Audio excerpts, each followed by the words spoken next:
وہ کراچی کے ایک مولانا صاحب ہیں، مفتی صاحب مشہور، انہوں نے باقاعدہ ایک ویڈیو میرے خلاف پچھلے دنوں اپلوڈ کی کہ جی یہ غامدی کی تعظیم کرتا ہے، جبکہ غامدی تو گمراہ ہے، تو جو گمراہ بندے کی تعظیم کرے تو اس کا اپنا سٹیٹس کیا ہے؟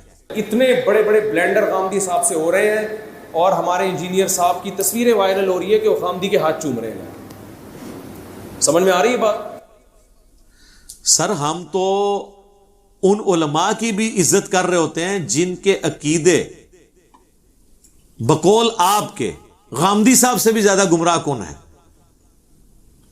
غامدی صاحب نے کبھی اشرف علی رسول اللہ کے حق میں تو کبھی کوئی بات نہیں کی. غامدی صاحب نے کبھی چشتی رسول اللہ کے حق میں تو کبھی بات نہیں کی ہے کہ کی ہے. اور جو لوگ ان چیزوں کو سپورٹ کر رہے ہیں، الٹا ان کے حق میں ویڈیو چڑھا رہے ہیں، ہم تو ان کے نام بھی احترام سے لیتے ہیں. تو ہم آپ کے علماء کا بھی احترام کرنا چھوڑ دیں؟ المہند میں جو عقیدے لکھے ہیں کتاب و سنت کے خلاف، ان علماء کا نام احترام سے لینا پھر چھوڑ دیں ہم؟ تو کہیں گے نہیں ہمارے علماء کی عزت کریں، آپ کو اگر علمی اختلاف ہے تو ان کے عقیدوں سے رکھیں، عزت نہ ان کی یوں کریں اسٹیج پہ. تو پھر سر جب غامدی صاحب سے زیادہ ورسٹ عقیدوں میں خرابی جن علماء کی موجود ہے، ہم ان کو حفظہ اللہ بھی کہہ دیتے ہیں، مفتی بھی کہہ دیتے ہیں، تو اس وقت آپ ہمیں روکا کریں نا، اس چیز سے بھی نہیں روکتے نا. اور یہ تو کراچی کے مفتی صاحب تھے، ایک پنڈی کے مفتی صاحب ہیں، یہ کراچی کے تو دیوبندی مولانا تھے، ایک پنڈی کے بریلوی مولانا ہے. انہوں نے تو کہا کہ یہ انجینئر کے بارے میں جب سوال ہو، کہتے ہیں انجینئر تو ایک گھورک دھندا ہے اور پھر آپ کہتے ہیں اس کا کچھ پتہ نہیں چلتا. آپ نے ان کے بارے میں کوئی ایک لفظ، دو لفظوں میں آپ نے ان کے بارے میں جو آپ کے ذہن میں آ رہا ہو آپ نے بتانا ہے. اچھا، انجینئر محمد علی مرزا صاحب. گورکھ دھندا کوئی سمجھ نہیں آتی اس شخص کی، وہ کون ہے کیا ہے. ٹھیک ہے سر، پتہ چل جائے گا. میں آپ کو بتاتا ہوں میرے ساتھ مسئلہ کیا ہے. میرے ساتھ ایک مسئلہ ہے، میں ٹروتھ لور ہوں. جب سچائی کی بات آئے گی میں ایکسپٹ کروں گا. آپ اگر یہ اپنا فارمولہ صحیح کر لیں اور اپنا چشمہ صحیح والا لگا لیں تو آپ کو پتہ چل جائے گا مسئلہ کیا ہے. گھورک دھندا نہیں ہوں سر. وہ گھورک دھندا اس لیے سمجھتے ہیں کہ بعض باتیں ان کو لگتا ہے کہ یہ بریلویوں والی کر رہا ہے، بعض کر رہا ہے وہ اہل حدیث والی، بعض شیعہ والی، بعض دیوبندیوں والی. وہ یہ نہیں، میں ان کے والی بات نہیں کر رہا ہوتا، میں کتاب و سنت والی بات کر رہا ہوتا ہوں. بائی چانس کسی مسئلے میں کوئی صحیح نکل آئے تو ہم اسے ایکسپٹ کرتے ہیں. مثلاً میں تو اس سے بھی بڑی بات کرتا ہوں، میں تو کرسچنز والی بات کرنے کے لیے بھی تیار ہوں کہ کرسچنز نے کم از کم حضرت موسیٰ علیہ السلام کو پیغمبر مانا ہے، عیسیٰ علیہ السلام کو پیغمبر مانا، بعد میں اس کے اندر ایک غلوف کا معاملہ آ گیا، لیکن جیوز سے تو بہتر ہے. جیوز نے تو حضرت عیسیٰ علیہ السلام کو ماننے سے انکار کر دیا. تو اس سٹیپ میں تو آپ کہہ سکتے ہیں نا اس معاملے میں وہ بہتر ہے. تو اس اعتبار سے تو آپ کمپیریزن کروا. اب یہاں پہ آ جائیں، وہ گھورک دھندا کہہ رہے ہوتے ہیں، وہ گھورک دھندا نہیں ہے. سیدھی سی بات ہے، جہاں تک گستاخانہ عبارات کا سوال ہے، ہم احمد بریلوی صاحب کی کتاب حسام الحرمین میں جو انہوں نے گرفت کی ہے، اس کے بعد جو واجب القتل کے فتوے لگائے ہیں، اس کی بات اس سے میں ایگری نہیں کرتا. ان عبارات کو جو کفریہ ڈکلیئر کیا ہم ان کے ساتھ کھڑے، کفریہ باتیں. لیکن ہم نے پھر ان کا ایک سٹیپ اور طے کروایا کہ سر اپنے گھر میں بھی ذرا دیکھیں، آپ کے پاس بھی بہت کچھ اس قسم کی عبارات ہیں. مثلاً چشتی رسول اللہ، صحاب اور سکر کی عبارتیں کشف المحجوب میں، تو وہ بھی آپ دیکھیں. اب آ جائیں آپ دیوبند کی طرف، تو میں نے دیوبند کے حاکچار یار والا نعرہ جو ہر جگہ انہوں نے مسجد میں لکھ کے لگایا ہوا ہے، علیکم بسنتی و سنت الخلفاء الراشدین المہدیین، لکھا ہوتا ہے نا. تو سر میں اس پہ میں آپ کے ساتھ ہوں، بلکہ آپ سے 4 ہاتھ آگے ہوں. آپ تو صرف لکھی ہوئی یاد تک ہے نا. حاکچار یار، میں تو واقعی حاکچار یار کو مانتا ہوں، اور حاکچار یار سے جنہوں نے مخالفت کی ہے میں ان کو اس لیول پہ کبھی ماننے کے لیے تیار نہیں ہوں. اور کہا گیا کہ بدعت سے بچنا، اور علیکم بسنتی و سنت الخلفاء الراشدین المہدیین، تو میں خلفاء راشدین کے خلاف کھڑے ہونے والے لوگوں کے عمل کو بدعت ہی سمجھتا ہوں. آپ 3 خلفاء تک تو بدعت سمجھتے ہیں، چوتھے میں آ کے آپ کی مت ماری جاتی ہے. حضرت عثمان کے مخالفین کو یہ کیا کہتے ہیں؟ بلوائی، خارجی، گمراہ، پتہ نہیں کیا کچھ کہتے ہیں، حالانکہ ان میں صحابہ بھی شامل تھے. کسی جگہ آپ محدثین کی ٹرم خارجی نہیں دکھائیں گے حضرت عثمان کے مخالفین کے لیے. یہ خارجیت کی ٹرم ہے ہی پیورلی حضرت علی کے مخالفین کے لیے. بخاری مسلم میں خارجیوں کے اوپر حدیثیں، اور ابو سعید خدری کہتے ہیں اللہ کی قسم یہ جو حضور نے فرمایا تھا نا کہ ایسے لوگ نکلیں گے، وہ حضرت علی کے زمانے میں نکلے اور ہم نے علی کے ساتھ مل کے ان کے خلاف قتال کیا. یہ پکڑ کے جو ہے ان کو خارجی کہنا شروع کر دیتے ہیں. تو حضرت علی کے مخالفین کے معاملے میں ہم حق چار یار حضرت علی کے ساتھ ہیں. تو حق چار یار پہ تو ہم عمل کر رہے ہیں. ہم کہتے ہیں نعرہ بالکل ٹھیک ہے.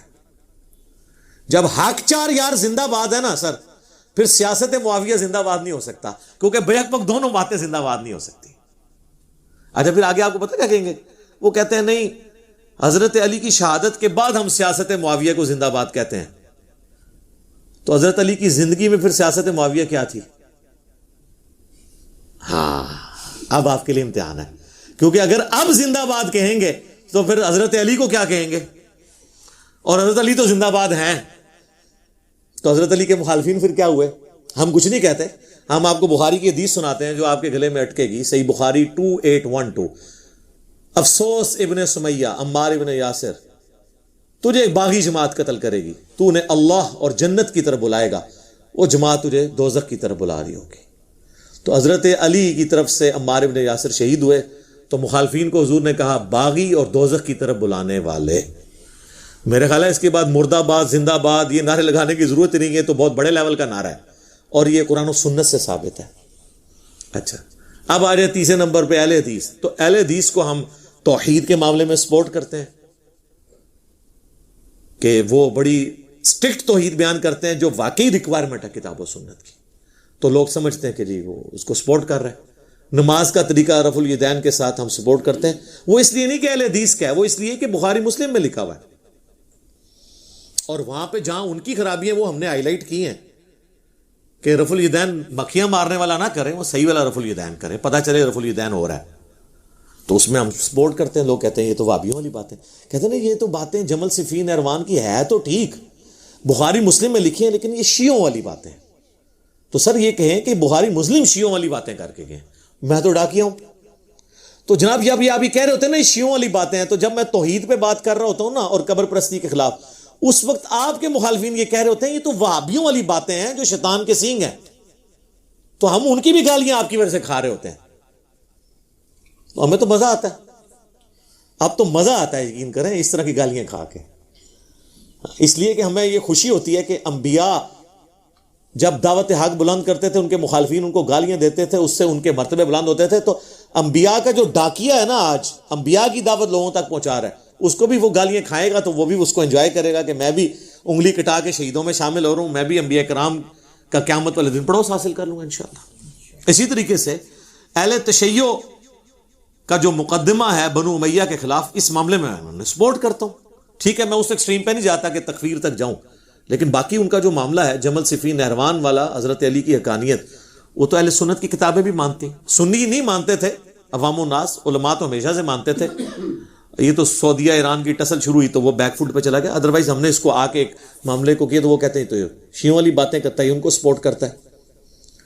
تو ہم ہر معاملے میں کسی نہ کسی کو سپورٹ کر رہے ہوتے ہیں، لیکن وہ اس لیے سپورٹ کر رہے ہوتے ہیں کہ ہم نے کتاب و سنت کو سپورٹ کرنا ہے، ٹروتھ لور بننا ہے.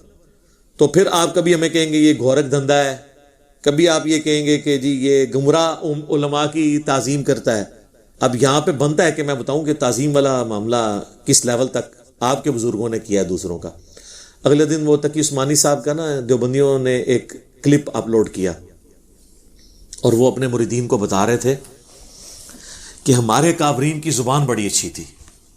وہ کہتے ہیں کہ جی اشرف علی تھانوی صاحب کے سامنے کسی نے کہہ دیا کہ احمد رضا بریلوی نے یہ لکھا ہے، تو انہوں نے اسے ڈانٹا کہ تم ان کا نام احترام سے کیوں نہیں لے رہے، اس کے ساتھ لگاؤ مولانا احمد رضا بریلوی.